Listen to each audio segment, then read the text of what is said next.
Speaking of new faces, let's talk about it with football and in terms of opponents. We went over on the show yesterday. Baylor added SMU to the schedule in 2025 and 2026. Good old SWC rivalry.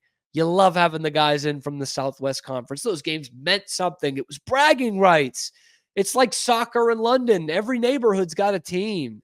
That's what Texas feels like. You got your pockets of SMU and Baylor and TCU and, of course, UT and A&M and Houston and Tech and all of it.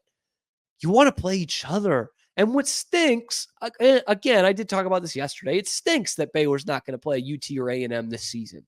That stinks, man. That's just how it should be. Those teams should be playing each other. So I put out a poll on the Locked On Baylor Twitter account, which is at Locked On Baylor on Twitter, X, whatever you want to call it. Put out a poll and said, okay, which former conference rival, conference foe would you like to bring back into the fray and put on Baylor's schedule? I had to think of 4, and I didn't want to do the UT or Oklahoma route because that's still fresh. I didn't necessarily want to do that. So I put out Arkansas, Texas A&M, Nebraska, and I just threw Rice in there. Why not? And the votes, the results were overwhelming. Okay. Rice almost got 3% of the vote. Nebraska got a respectable about 12%. I'm rounding up here, so if the numbers don't match up, don't blame me. A quarter of the vote basically going to Arkansas, which the first thought I had was Arkansas, actually. But then the second thought I had is the one that is overwhelmingly winning this with 61% of the vote, and that is the A&M Aggies. That checks out. The Battle of the Brazos needs to come back. In fact, there's really no good reason, and it's obviously not from Baylor's end, that these two shouldn't be playing each other. A&M won't do it because I get it. Look, I get it, actually. The SEC West, it's a gauntlet. You don't want to add another team. You're scared of adding Baylor to the schedule. I understand that. I understand why a team with already a tough schedule doesn't want to add a powerhouse like Baylor and potentially get embarrassed. They got out of the conference just in time. Just in time. They beat RG3 in 2011, and then they got the heck out of Dodge because they knew that Baylor was building something special and that they were not going to be able to keep up with it. So I sympathize to my A&M people. I got a lot of Aggies on the contact list. I like you guys because you're not UT, but I understand.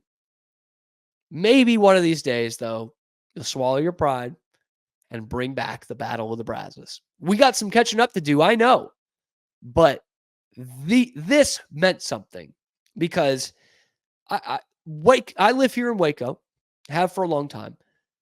Baylor is the team. They're the hometown team, but make no mistake about it. The second team here in Waco are the Aggies. A&M, 1,000%. 1,000%. It makes me think of J.J. Redick used to tell these stories. He played at Duke. UNC was 8 miles away, and he was like, yeah, I mean, we would lose to Carolina sometimes. I go in the cafeteria, and the cafeteria workers would be rubbing it in my face because they're Carolina fans. There's absolutely some of that working in Waco. There are plenty of Aggies here. It's not that far down the road to begin with. And once you get outside of Waco, it gets pretty rural. That definitely tips the scale towards the Aggies. So why can we not get this back? Get this back. Because if you don't think this rivalry means something to some people, to both sides, then you weren't there for 2004. And I wasn't either. But you look, there's like one moment in Baylor football history for like a 15-year span between, the Bolus drought of 94 to 2010. And that one moment is beating A&M in 2004. These games still mean something, and they should mean something, and we should get the band back together. Ultimately, I hate UT more than I hate A&M, so I'd rather see that game to beat them, but they ain't coming back anytime soon. A&M, you need an out-of-conference game that you could slip up in, come give us a call.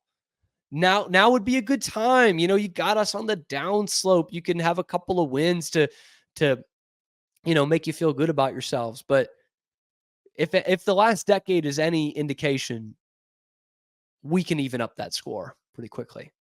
So I get it. you saw RG3, you were like, we really dodged a bullet beating them that one time. Why don't we just put this series on hold and get out of here? We are afraid of what the Baylor Bears are going to do. Okay. Okay. I understand, but let's get it back. Why not? The whole conference thing, it's nuts now. It's nuts. And I know you would rather play Baylor than play Mississippi State. So let's go ahead. Let's do it. Why not?